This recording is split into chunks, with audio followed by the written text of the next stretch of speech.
right, well, thanks for signing up for this session. We have a lot of free events that we're offering at Powers Digital Solutions. Mainly the reason we want to do this is we do want to build a sense of community and help our fellow Scrum Masters, coaches, and Agile enthusiasts, Lean enthusiasts, design thinking enthusiasts, kind of work together to help organizations, to help them learn and to help organizations move to a digital operating model. So what we do at Powers is we create market leaders, and we do that by empowering them to engage in a digital operating model, and that operating model then allows them to compete in the current Industry 4.0 economy. So tonight we're just going to talk through diverse collaboration. So diverse collaboration is something that we've developed, and we've been using it for quite a few years now. It's not that we've developed the tools and techniques, but we've definitely developed the concept and how it fits within a digital operating model that leverages a team-of-team approach. Okay. So before we get started, did you have any questions? No. Well, one, how have you used this? Where have you used it? Yeah, we use it with most of our clients. It's a technique, and basically what we do is we build in these opportunities to collaborate, and I'll teach you tonight some techniques to use those. So there's two parts to it. The first part is making sure you're building in the cadence in order to have these conversations. The second part is to understand the tools and techniques that can be used to create diverse collaboration. So when we say diverse collaboration, we mean opportunities for people to have input, in an inclusive manner. Diversity, meaning regardless of your role or other barriers, that we want to hear everybody's voice. And then equity, meaning, everybody's voice is equal. So no matter who comes up with a concept or an idea, it's just as valued as if it was somebody that was more esteemed in the organization or of a different demographic. So that's kind of what we're trying to do is, we firmly believe that the best organizations will be valuing their people and they'll leverage their people. So that's what diverse collaboration is all about. So to get started, I just wanted to share with you the digital operating model that I've been talking about. Sure. So let's do that. And then I'll show you how diverse collaboration fits within that operating model. Let's just share that. I'm going to push me out of the way. There we go. All right, so we'll just start off with putting this in read mode. There we go. Awesome. All right, so welcome. Hopefully we'll have a good evening and a good discussion. So just want to start off with what is digital operations. Basically, digital operations is a proprietary operating model that's been developed by Powers Digital Solutions, and we've based that on the 4 M's. So if you start in the left-hand side here, the violet, we start with mindset, mechanics, maturity, and market. Okay.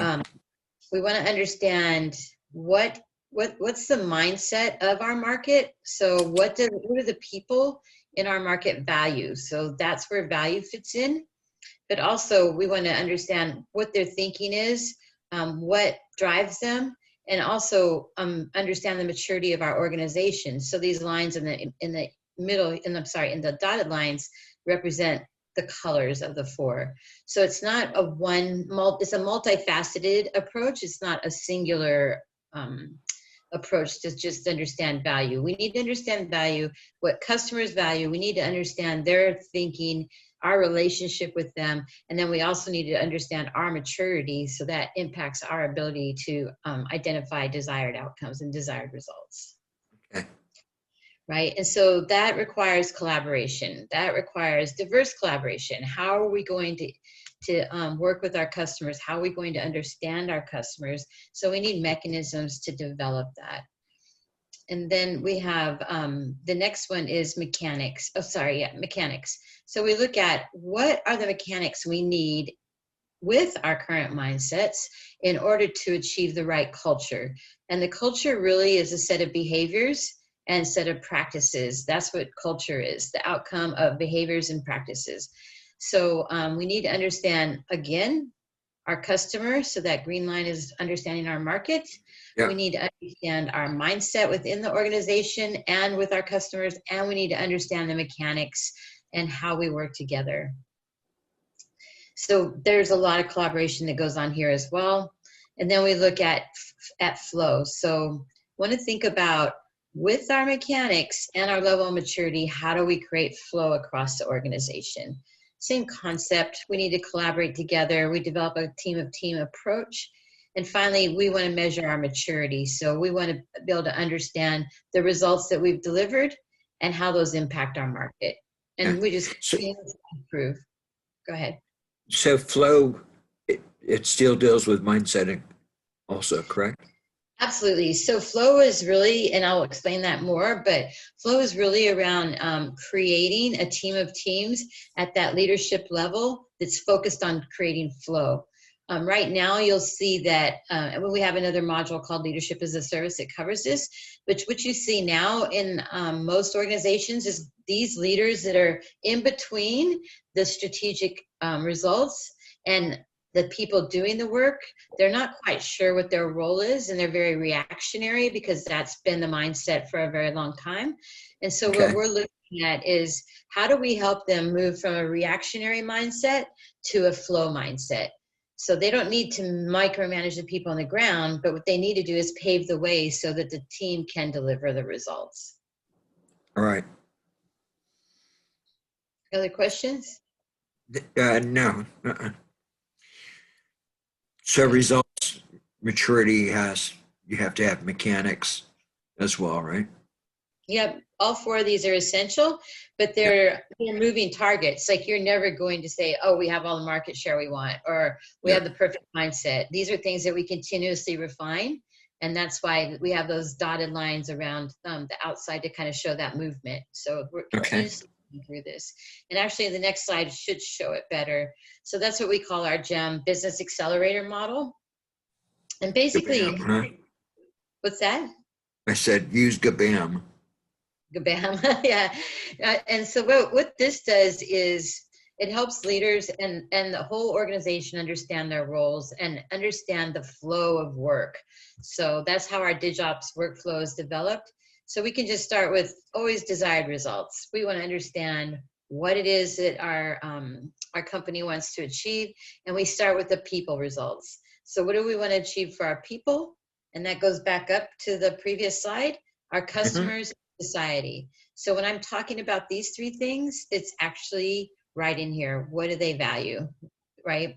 So what do they value in order for us to create the relationships that we need to create within the organization, with our customers, and with society that'll drive our business results? And from there, we get a clear vision of what's needed. Now, as you could probably suspect, a lot of collaboration needs to happen here. And that's why we've developed those diverse collaboration techniques. And then from there, we go into flow. So we look at, how do we align strategy, process, and measures? How do leaders do that to enable flow? And finally, when they enable flow, then they can deliver value and we can measure outcomes. Once we measure those outcomes, we can learn, and then that goes right back into the cycle. It doesn't stop.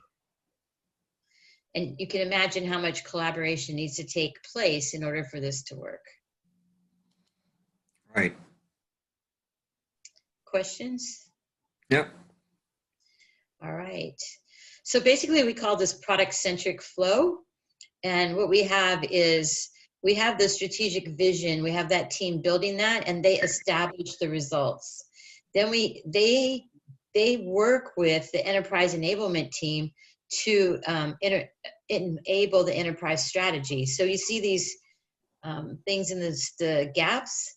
That's where they work together. They work together on these things to achieve them. So these are the areas where they collaborate. They collaborate within their own hexagon, but then where they overlap, we need to have, like a team of teams, diverse collaboration approach. Same thing for product management. They measure the results, and they work with the enterprise enablement to build the flow. So they're the enterprise product flow. That's what they build. And they need to collaborate to do that. And then we have the product management team working with the delivery team to deliver quality results. And finally, the delivery team feeds back into the strategic vision. Yeah, with customer-centric design. So you can see all the points of collaborating. There's 1, 2, 3, 4, and then there's 4 inner points. And then you've got also establishing the vision and measuring the results. So product management is connected to every single piece of this hexagon. Yeah. So can I ask you a question? So when the delivery team goes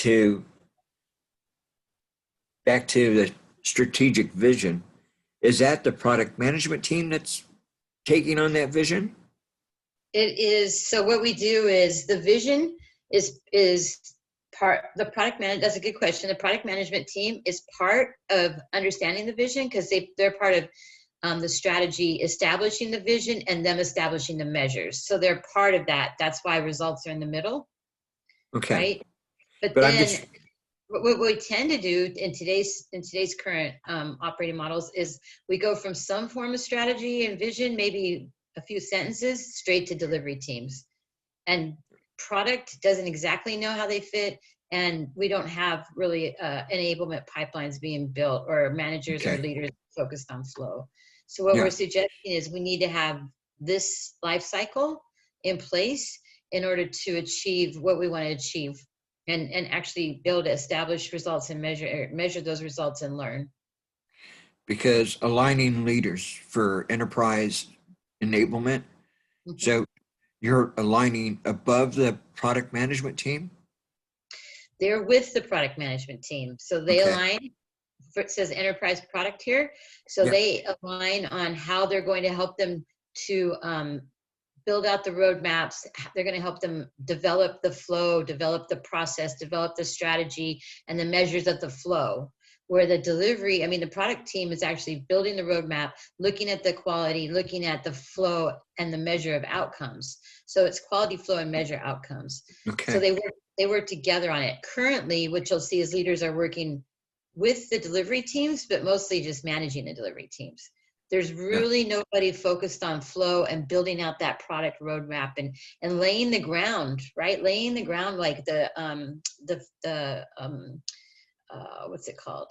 The pipeline, you know, just laying that groundwork. It's almost like if you think of CI/CD, so continuous integration, continuous delivery, right? Yep.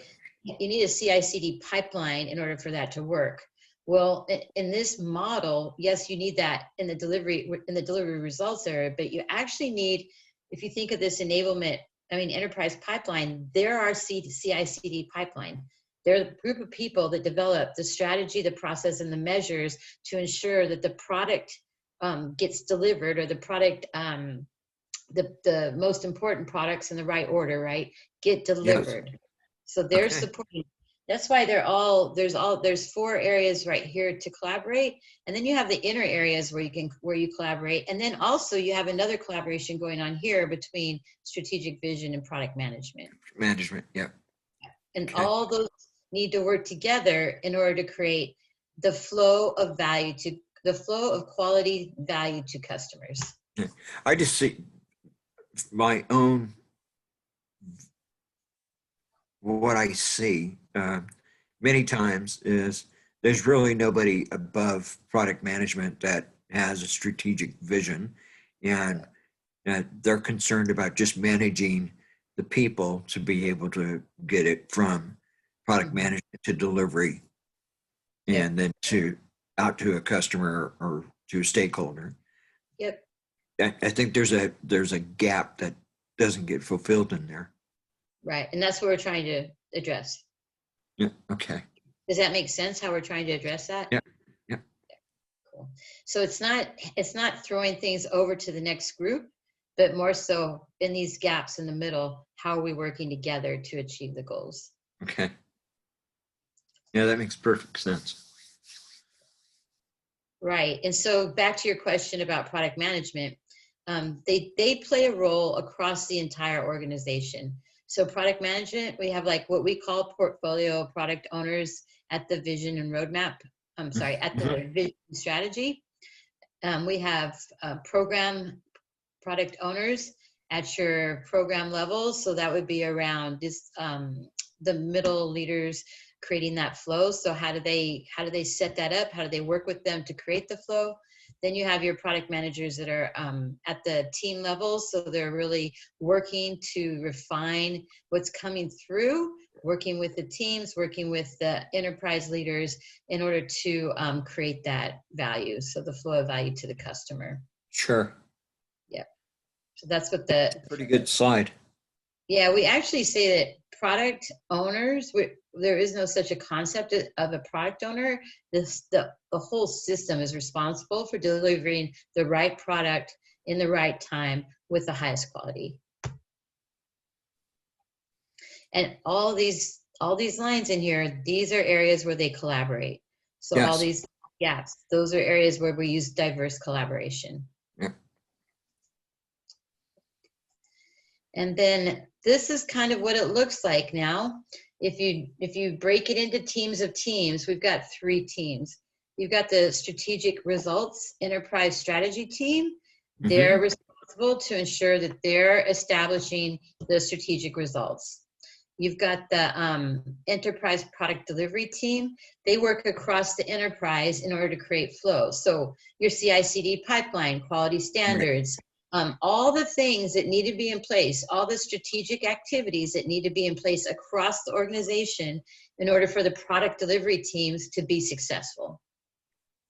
And right now, what happens is most of that is ignored or pushed down to the product delivery teams, but they're not empowered to create enterprise-wide strategic activities that are going to make them successful. They can deliver code, right? But they can't build things for the whole enterprise. They're just no, they can't go beyond that.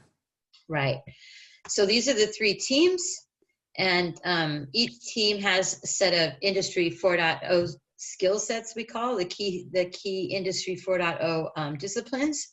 So you'll see the and again, these are all areas of collaboration. So there's a lot of collaboration going on here. The enterprise strategy team, they're responsible with this enterprise product delivery team to align leaders, enable flow, and ensure that we are delivering products and services. So a lot of times it falls on the teams to say, why aren't you delivering? Well, that's not correct. That question should be asked of the enterprise product delivery team. So that's their responsibility.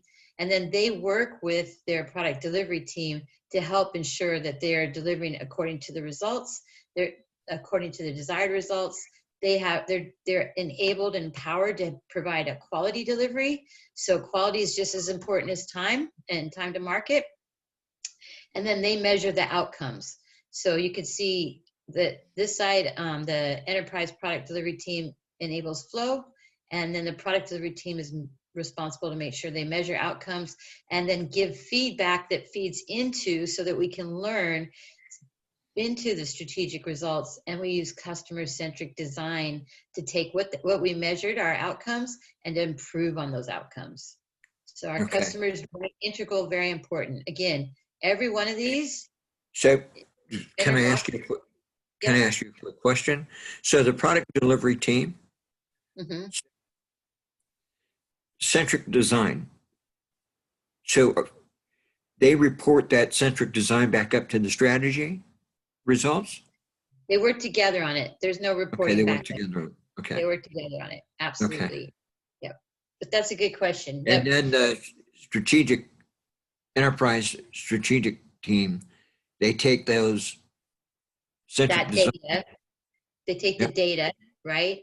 From the outcomes. So you got your quality data, your outcomes data, and your customer-centric design data. That goes back into strategy. Okay. And that's it's their responsibility. It's their responsibility to go ahead and align the leaders to whatever the new strategy is, right? Okay. Yeah. Okay. And what this piece is missing, I don't know of any operating model where the product delivery team has a crossover or opportunities to collaborate with strategic enterprise teams. And because there's a gap there, we're not necessarily building the right thing. Right. But do you see more companies or companies that you've worked with in the past that they have that gap? Or is that, or do companies have that thought process where they bring the centric design back into the strategy from a delivery team? So what you'll see is, I don't think that companies are quite mature yet at this, but what you will see is a startup will naturally act this way, although it might not be mapped out as structured, but that's how they live and breathe. They have to kind of do this cycle. A lot of Right. startups like that, right? But a lot of startups aren't either. I've coached a lot of startups that are don't have this in play. But the idea is that we're trying to take organizations who have been for a very long time working in a very predictable manner, very structured manner, with very well-known needs. So there Okay. was no real need for this learning. And this is a great question. There's no need to learn. They knew what they needed to do. They knew what the customer wanted for years and years and years. So they just did it.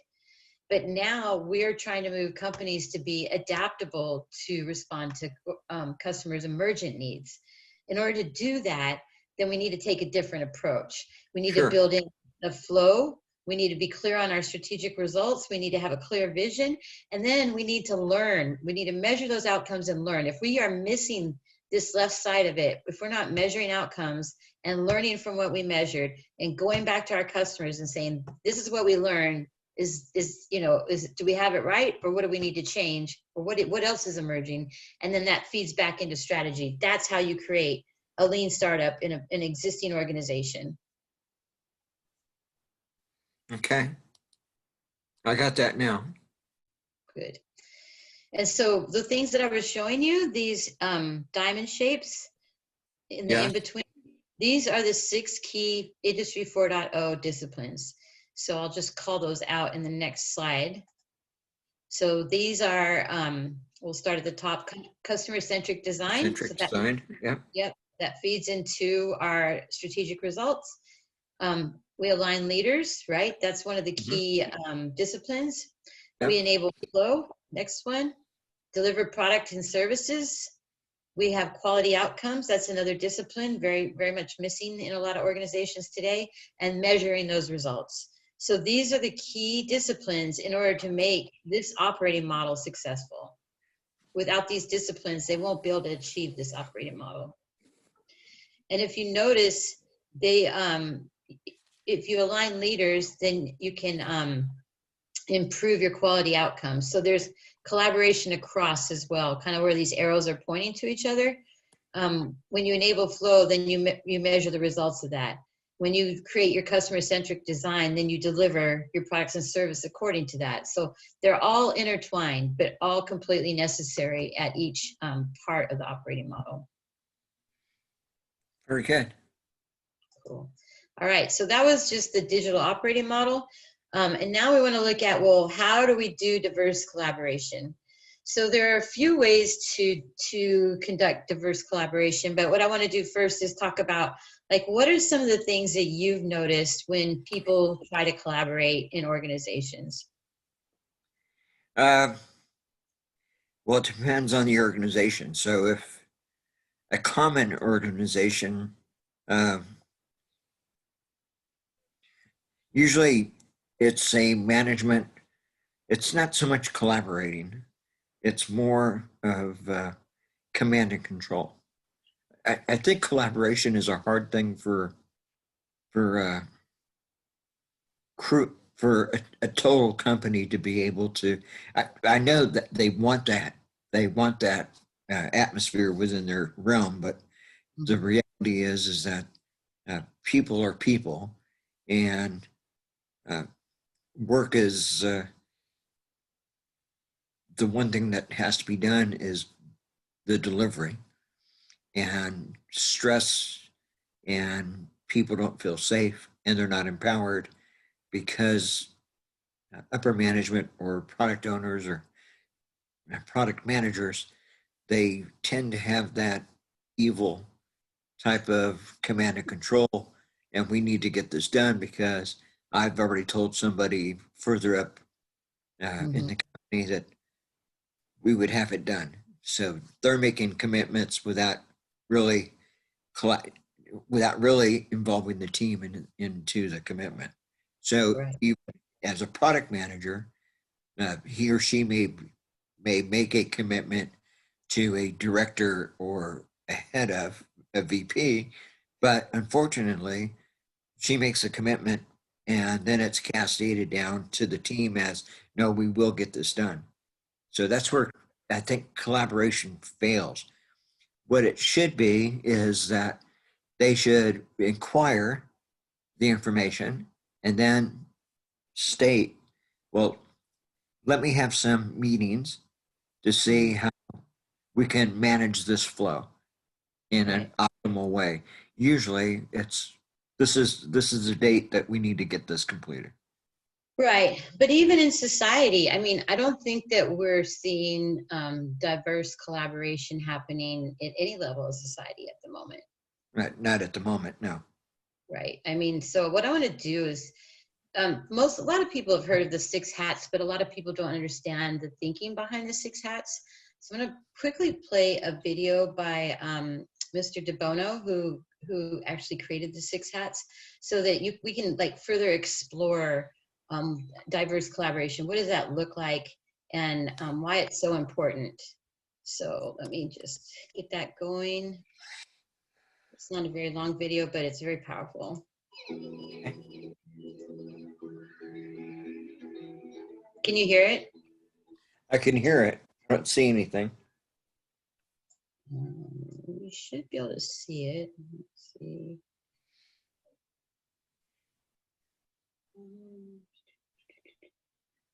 Looks all good. All right, you should be able to. Okay, let's try it again. There you go. Okay. 2,100 years, we have been using. Can you hear it? As a way of discussing. I can hear it, but there's nothing shown. Okay, let me just stop the share. Let me try it again. Okay. Okay, let's do that. All right, here we go. Yes. Okay. I can see it All right. and hear it.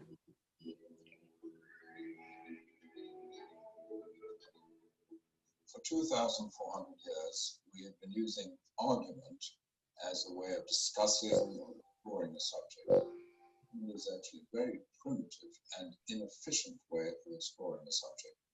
In argument, it's mainly negative, mainly attacking, and there's no constructive effort, no design effort. There is an alternative to argument where everyone at any one moment is thinking in parallel. 6 hats. Each hat is a symbol of a mode or direction of thinking. The white hat for information, the red hat for feelings, the black hat for critical thinking, the yellow hat for benefits, the green hat for creativity, and the blue hat the organizing hat. That's now very widely used worldwide. So instead of people attacking each other and point scoring, cooperatively they're helping open up the subject, explore the subject. This method is now very widely used at top economic meetings by 4-year-olds in school, major executives, and so on. So 6 hats is a very different approach to exploring a subject from argument. You don't just say that's wrong, and try and prove your point. You open up, you explore it. On the yellow hat, you'd say, there are these benefits, and I see these benefits and those benefits. And the black hat, you see these dangers, and so on. Green hat could be, here is another way of doing it. Here are some alternatives. Here are some new ideas. So it's a very practical, very simple way, very widely used now, of any sort of discussion, any sort of exploration at any level, whether it's top executive level, whether it's shop floor level.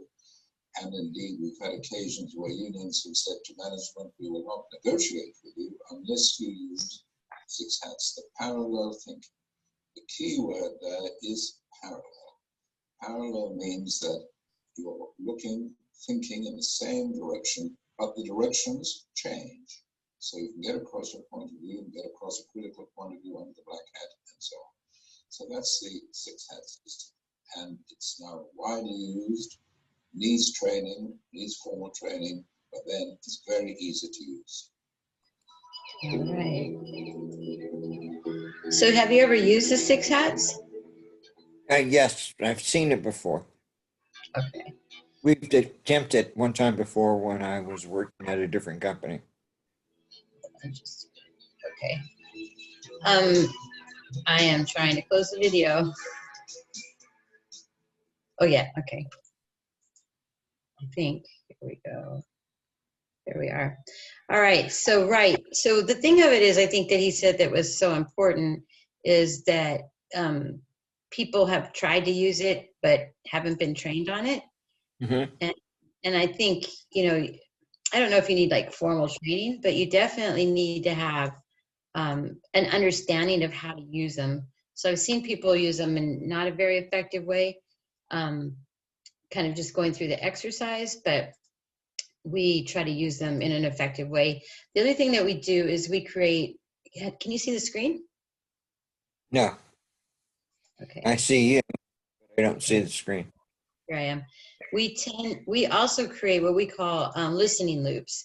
So for every one of those areas where we need to have diverse collaboration, we intentionally create cadences around these opportunities or with these disciplines and with these teams so that we have listening loops. So we have opportunities to exercise those hats.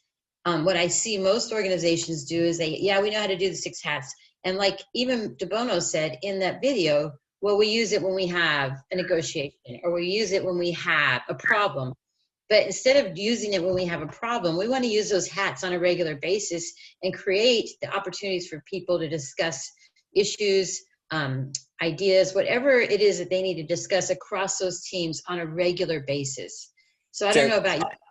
Let me ask you a question. So in using the 6 hats, the method is, so a team that has 9 people, 6 people choose what hat they want to wear. Yeah, that's not how, I'll show you, I'll tell you how to use it. Okay. It's like, the thing that I'm trying to point here is not necessarily just the mechanics. This is where we get lost a lot in these agile, this is even an agile thing, but in agile techniques, tools, people learn the technique and tool, but don't understand how to actually make it part of their actual ecosystem.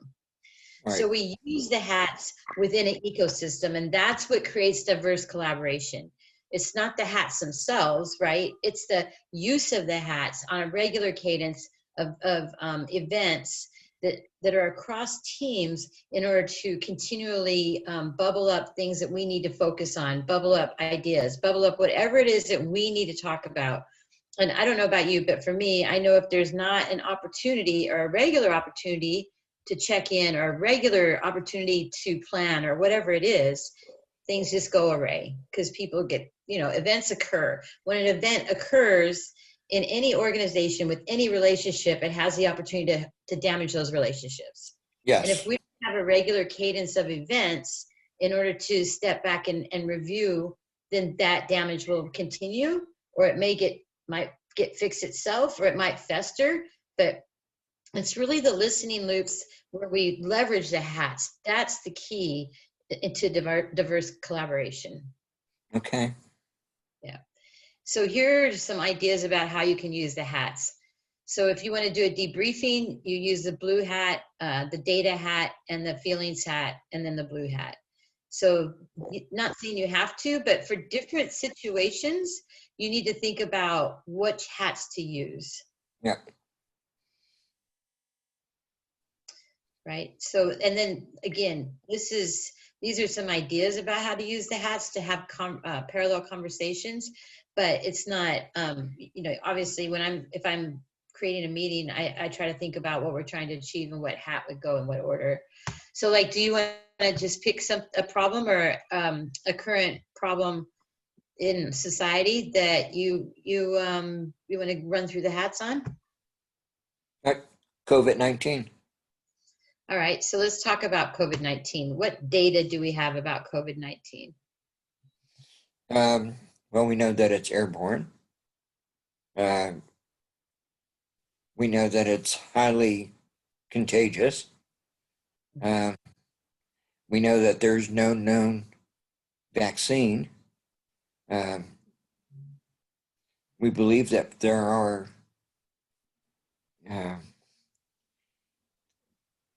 ways of fighting COVID through some type of medicines. But reality is that we don't know a lot of detail because every week there seems to be some news that contradicted something that was said before. We know that we have to wear masks if we want to protect ourselves and protect others, and social distancing and washing our hands frequently is what the CDC requests. All right. How do you feel about that? So going from the white hat, I'm wearing the blue hat right now. I'm facilitating. We started off with the white hat, which is data. So let's move to the red hat. So how does that make you feel? Nervous, to be honest. Right? It's like it's an invisible enemy. You don't know where it is, how it's lurking, and where it can strike. Mm-hmm. Right. So what are the positives? What are the things that you can focus on that are positive about that coronavirus? Well, wear a mask when you're in public or indoors with other people. Mm-hmm. Social distancing, Mm-hmm. right? To keep your distance from a person, especially if they're not wearing a mask. And the other thing is hygiene. Continually wash your hands. If you touch some surfaces or that you have no idea who sat there, what was eaten. What about some of the benefits that what are some of the benefits that we've gotten from the COVID situation? What are some of the things that have actually been beneficial? Well, the staffing of the hospitals, I guess, has been beneficial. The methods that they're using to help patients to recover seems to be improving. Well, the president. How has society benefited from the coronavirus? They really haven't benefited, I don't think. I think society is struggling through this. So put on your yellow hat. So let's think about the positives. What are some of the positives?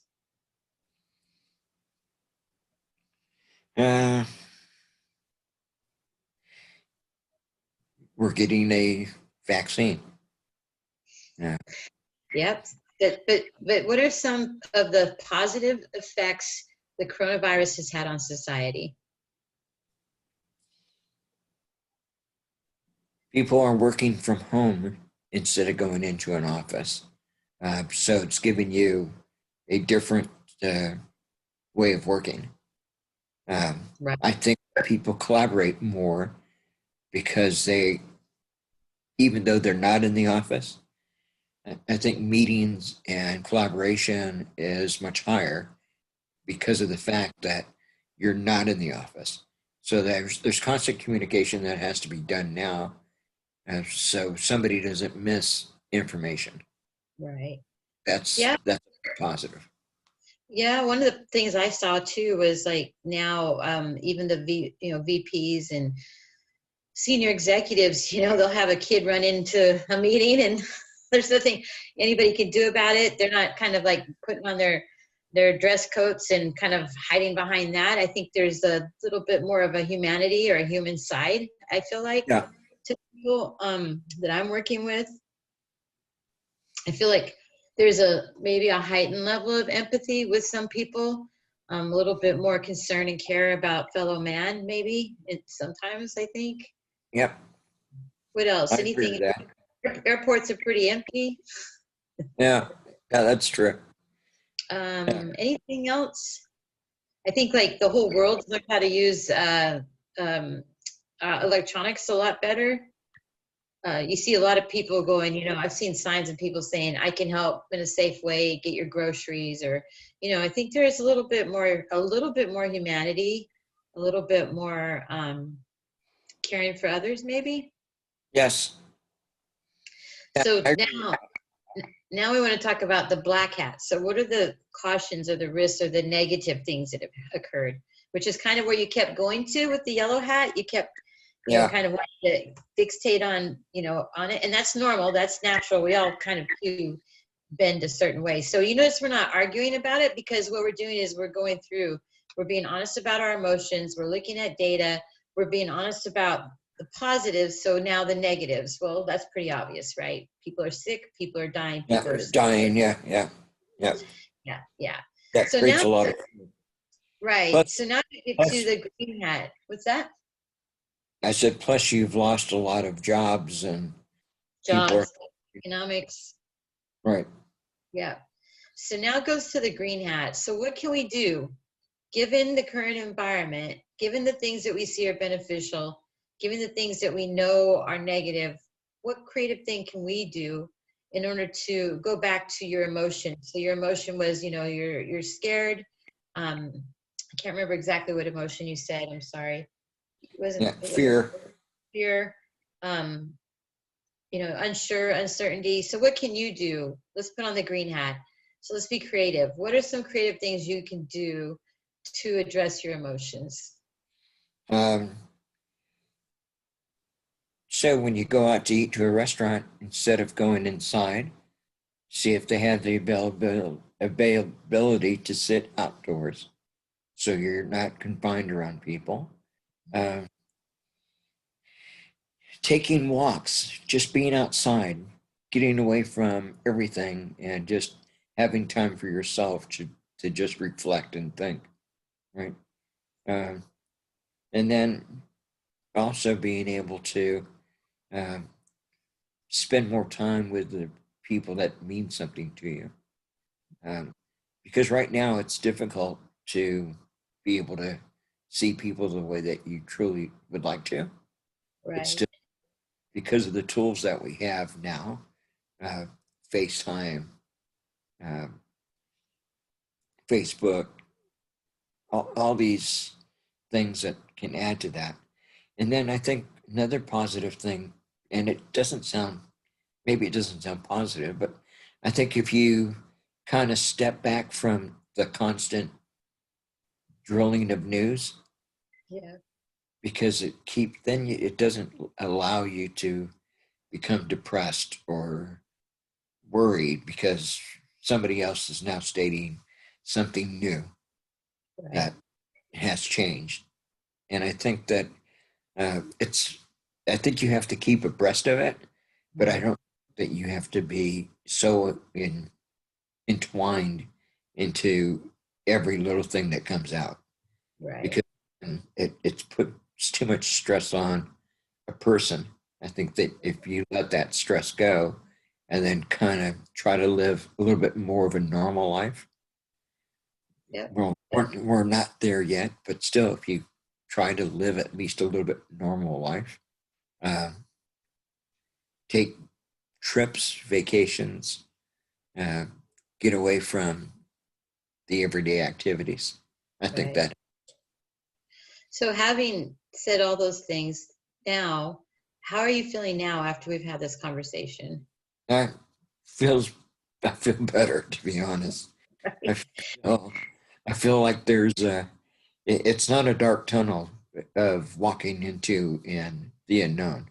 Now you can actually see light, and you can see the steps that you need to take to be able to walk through the tunnel. Right. So that's how you use the hats. Like we just did it. That's how we do diverse collaboration. So you started off from a very worried position, and then you came through after talking through everything and then brainstorming ideas to like, and I'm the facilitator. So now what I would do is close the session and say, all right, we've got our next steps, and then we would go forward from there. So yeah, that's how you use those hats. You notice we didn't have an argument, because I'm a yellow hat person by nature. And so we didn't have the argument like, oh, it's all great. And, you know, this is what happens when we don't use these techniques and we don't build in time to have these discussions. That's what causes the conflict. I mean, could you imagine if our presidential debates just use the hats? Yeah. That would be awesome. Like they would not be Yeah. able, they'd have to physically wear the hat. Like that would be Yeah. great. Yeah, it would be great. Yeah. I Yeah. think they will be honest. They're politicians. Right. But I'm just saying, like, so many things could be solved if we just try to have those parallel conversations and hear what Yeah. other people have to say. But we don't tend to want to do that. We want our voices heard. So this technique, along with regular cadence, regular listening loops, creates that diverse collaboration. Okay. There's one more technique that we use quite often, and those are called liberating structures. Liberating structures are really a way to overcome, you know, dysfunctional meetings where there's an unclear purpose, there's a lack of common one, you know, there's time wasting, there's restrictive participation, meaning only certain people can talk and other people can't. Groupthink where everybody just says okay, and then like even the frustrated participants. So I mean, I think we experience this in every facet of our lives. And Sure. what we want to do is build a, when we have these events, structure them in such a way to where everybody's very clear on what we're trying to achieve, and we're walking through steps that are building on each other to achieve them. So one tool are liberating structures. There's 33 liberating structures. A lot of times people will just use them in isolation as like an icebreaker. They're really not meant to be used that way at all. They're meant to be strung together to solve difficult problems. So are these all 32 here? No, this is what's called a storyboard. So if you Okay. wanted to develop a meeting, and your meeting, you wanted to come out with ideas, so an action plan, right? What you would do is you'd create a storyboard. So this storyboard has 1, 2, 3, 4, 5 liberating structures. So you put the agenda item, the goal, which liberating structure you're going to use, why are you going to use it, the steps and the timing, and then the facilitator and participants. Right. So this way, everybody's focused in the meeting, and these liberating structures give everybody a voice. Not just the boss or not just the loudest person in the room. Everybody has a voice when you use these. So some events we would use liberating structures, some events we would use the hats, or sometimes we would combine the two. It just kind of depends on what we're trying to achieve. But what we do is we set up opportunities to have the discussions on a regular basis, and then plan those events as if they're very important. We don't just show up and go, oh, we're going to have a review meeting. That meeting needs to be planned so that we can achieve the outcomes, and we don't create these situations where people get frustrated. People don't appreciate time being wasted. People don't appreciate having restrictive participation. And you know, people don't get frustrated. So what we want to do is create an environment where people are part of the decision making, where there's diversion, equity, and inclusion. And liberating structures, along with creating those listening loops, is another tool that we can use to have that diverse collaboration. Sure. Yeah, that makes sense. And so yeah, so that's what we do. We've been using diverse collaboration for a long time. The keys to it are: make sure that you have the event set and everybody agrees. Make sure you prepare before going to that event, whether you're facilitating or whether you're a participant. Participants should prepare as well. Like, what do I want to get out of this event? We don't just blindly go to a meeting, but we think about, what am I trying to achieve from this meeting?